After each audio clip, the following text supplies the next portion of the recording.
इतना बड़ा पूरा दिन है और बच्चों को पूरे दिन बस आवाज़ें लगाते रहो कि आ जाओ नहा लो, आ जाओ ब्रेकफास्ट कर लो, आ जाओ थोड़ी सी पढ़ाई कर लो, और बच्चे हैं कि इनको सुनना ही नहीं होता है। तो अब इसका क्या सोल्यूशन हो सकता है? क्या हम करें ऐसा कि बच्चों का दिन भी प्रोडक्टिव हो जाए, बच्चे एक बार में कहना मानना शुरू कर दें और उनका सारा काम भी टाइमली हो जाए। उसका सिर्फ एक ही सोल्यूशन है कि क्यों ना हम बच्चों के दिन को स्ट्रक्चर्ड कर दें। बाय दैट आई मीन बच्चों का छुट्टियों में भी एक टाइम टेबल होना चाहिए। अब घबराने की ज़रूरत नहीं है। आप टाइम टेबल नेवर मीन्स कि आप बच्चों के रूटीन को इतना ज़्यादा टाइटली पैक कर दें कि उनको खेलने का टाइम नहीं मिले, उनको फ्री टाइम नहीं मिले। तो आज इस वीडियो में मैं आपसे शेयर करने वाली हूँ हमारा रूटीन, हमारा टाइम टेबल जो कि हम वैकेशंस में फॉलो करते हैं। मेरे बच्चे जनरली 7:30 से 8 बजे के बीच में उठ जाते हैं। जनरली पेरेंट्स की कंप्लेंट रहती है कि छुट्टियों में तो बच्चे बहुत देर से सोकर उठते हैं, तो ये जल्दी क्यों उठ रहे हैं उसके पीछे भी एक मोटिवेशन फैक्टर है जो अभी आपको आगे पता चलेगा। उठने के तुरंत बाद मैं इनको देती हूँ 1 ग्लास पानी पीने के लिए, और मीनवाइल मैं अपनी चाय वगैरह प्रिपेयर कर लेती हूँ, एंड आफ्टर दैट इनको मैं मिल्क दे देती हूँ। ये सब करते करते ऑलमोस्ट 8:30 बज जाते हैं और इनका टाइम हो जाता है पार्क के लिए। तो ये रात को भी जल्दी सोने के लिए इसीलिए तैयार होते हैं क्योंकि इन्हें पता होता है कि सुबह इनको जल्दी उठकर पार्क जाना है। तो 8:30 से 9:30 1 घंटा इनका टाइम होता है पार्क का। एंड मीनवाइल मैं अपने घर के जो मुझे घर समेटने का काम रहता है या मुझे वॉशिंग मशीन लगानी होती है, इतनी देर में मैं ये सब निपटा लेती हूँ। पार्क से वापस आते आते इन्हें 9:30 9:45 ऐसा टाइम हो जाता है। वापस आकर थोड़ी देर ये रिलैक्स करते हैं और स्वेटिंग हो रही होती है तो मैं एकदम से नहाने के लिए नहीं भेजती हूँ। तो बीच में ये कलरिंग कर लेते हैं या कुछ भी अपना कोई भी टॉय वगैरह खेल लेते हैं। After that around 10:30 they go to take bath and brush. मैंने सुबह के टाइम में ब्रश मेंशन नहीं करा था क्योंकि ये लोग रात को ही ब्रश करके सोते हैं, तो मैं सुबह वाले टाइम में ब्रश नहीं करवाती हूँ। नहाने के टाइम पर ये ब्रश करते हैं क्योंकि इसके बाद इनको करना होता है ब्रेकफास्ट। मेरी बड़ी बेटी जो कि 8.5 साल की है, वो अगर उसको टीवी देखना होता है 15-20 मिनट के लिए तो वो टीवी देख लेती है ब्रेकफास्ट के साथ में। छोटे वाले बेटे को मैं प्रेफर करती हूँ कि ब्रेकफास्ट के साथ में मैं उसको स्टोरीज पढ़ के सुना दूँ या राइम्स पढ़ के सुना दूँ।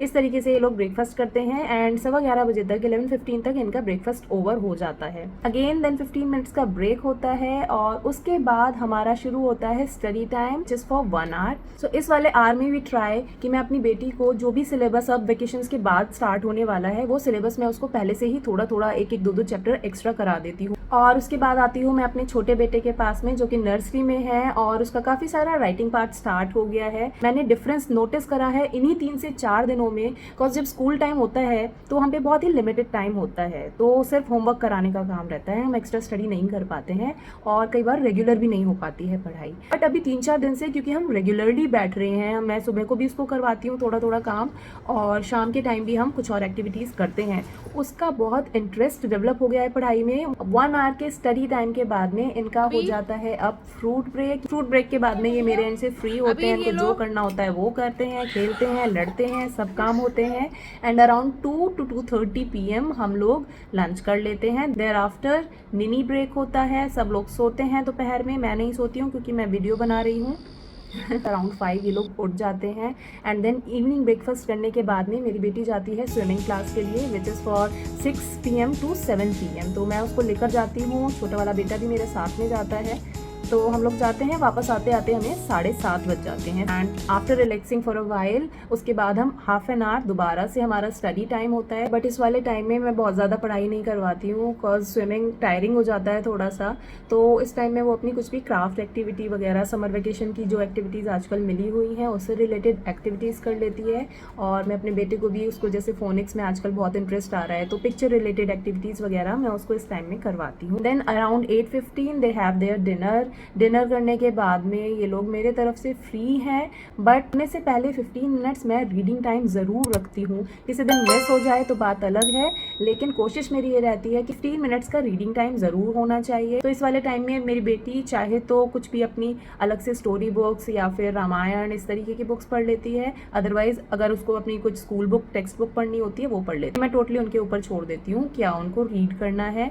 और मेरा बेटा थोड़ा पिक्चर रीडिंग कर लेता है, उसका मन होता है तो वो कलरिंग कर लेता है। इस तरीके से हमारा दिन एक प्रोडक्टिव वे में खत्म होता है। एंड रीडिंग वगैरह करने के बाद में अराउंड 9:30 मैं इनको मिल्क देती हूँ and after doing brush and all try कि हम 10 बजे तक हमारी लाइट्स ऑफ हो जाती हैं। Parents I have share the time table जो हमें बेस्ट सूट करता है, जिसमें मेरे बच्चे ज़्यादा से ज़्यादा प्रोडक्टिव हो सकते हैं बिना बोर हुए, ये मैंने उनके लिए सेट करा है। आपको आपके रूटीन के हिसाब से क्या टाइम टेबल सूट करता है वो सब चीज़ें देखकर आप अपने बच्चों का एक टाइम टेबल सेट करें। आई गारंटी ये सब जो कंफ्यूजन्स रहते हैं ना कि आप किसी टाइम में बच्चे को पढ़ने के लिए बोल रहे हैं तो उसको उस टाइम में खेलना होता है, आप बच्चे को नहाने के लिए बोल रहे हैं तो उसको उस टाइम में कुछ और करना होता है, ये सब कन्फ्यूजन्स एकदम क्लियर हो जाएंगे अगर आप बच्चे को क्लियर कर दें कि बच्चे को किस टाइम में क्या करना है। बट येस, थोड़ी सी फ्लेक्सिबिलिटी बच्चों के साथ ज़रूर एक्सपेक्ट करके चलें। आई होप मेरी ये वीडियो आप सबको बहुत बेनिफिशियल लगी होगी। If yes then please share it with other parents also. तो मैं इस तरीके की वीडियोस शेयर करती रहती हूँ, बच्चों की पढ़ाई से रिलेटेड, बच्चों के बिहेवियर से रिलेटेड, जो भी बच्चों की अपब्रिंगिंग में आपको ज़रूरत होगी जिस भी चीज़ की। If you are new to my channel want to get more such videos, then do subscribe my channel. See you in another video. Till then, take care. Bye bye.